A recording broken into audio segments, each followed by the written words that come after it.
రాష్ట్రానికి మరో 4 మెడికల్ కాలేజీలను కేటాయించినట్లు కేంద్ర ఆరోగ్య శాఖ ప్రకటించింది. ఈ మేరకు రాష్ట్ర ప్రభుత్వానికి లేఖ పంపింది. యాదాద్రి, మెదక్, మహేశ్వరం, కుత్బుల్లాపూర్ మెడికల్ కాలేజీలకు ఇటీవల తెలంగాణ ప్రభుత్వం దరఖాస్తు చేసుకుంది. పర్మిషన్ ఇవ్వాలని నేషనల్ మెడికల్ కమిషన్కు కేంద్రం ఆదేశించింది. ఇదే విషయాన్ని తెలుపుతూ రాష్ట్ర ప్రభుత్వానికి కేంద్ర ఆరోగ్య శాఖ లేఖ పంపింది.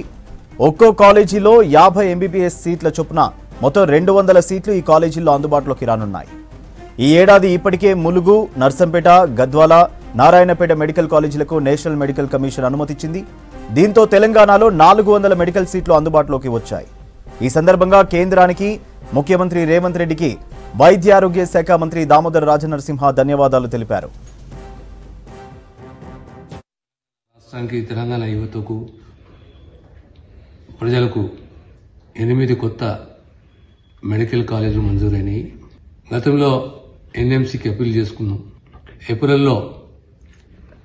ఏప్రిల్లో ఎన్ఎంసీ షోకాసులు, ఈ 8 కాలేజీకి సంబంధించిన షోకాసులు జారీ చేసింది. జూన్లో ఎన్ఎంసీ ఇన్స్పెక్షన్ చేసింది, ఫిజికల్ ఇన్స్పెక్షన్. ఆ తర్వాత మారిన నామ్స్, ఎన్ఎంసీ నామ్స్ కు అనుగుణంగా ఉండాలి అనే ఉద్దేశంతో అసంతృప్తిని వ్యక్తం చేసింది. కానీ తెలంగాణ ప్రభుత్వం అన్ని చర్యలు తీసుకుని ఫస్ట్ అప్పీల్ ఎన్ఎంసీకి చేస్తే 4 కాలేజీలు మంజూరైనాయి. ఆ తర్వాత రెండో అప్పీల్లో హెల్త్ మినిస్ట్రీ, గవర్నమెంట్ ఆఫ్ ఇండియాకి అప్పీల్ చేసుకుంటే ఈరోజు మనకి ఇంకా 4 మెడికల్ కాలేజీలు మంజూరైనాయి.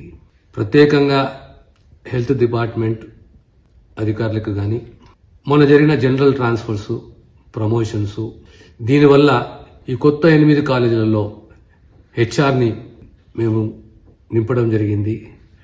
ఇన్ఫ్రాస్ట్రక్చరే కానీ, ఎక్విప్మెంటే కానీ, హెచ్ఆర్ ఇవన్నీ కూడా ఎన్ఎంసీ నామ్స్ కు అనుగుణంగా చర్యలు తీసుకోవడం జరిగింది.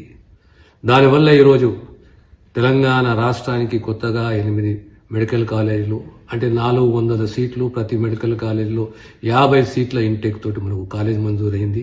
ఒక్కొక్క హాస్పిటల్ 220 పడకల హాస్పిటల్. దానికి అనుగుణంగా ఈరోజు మనం పూర్తిగా మన మెడికల్ కాలేజ్ ప్రభుత్వ పరంగా గతంలో 3690 మెడికల్ సీట్లు ఉంటే ఈరోజు 4090 సీట్లు ప్రభుత్వ కళాశాలలో మనకు ఇంటేక్ పెరిగింది.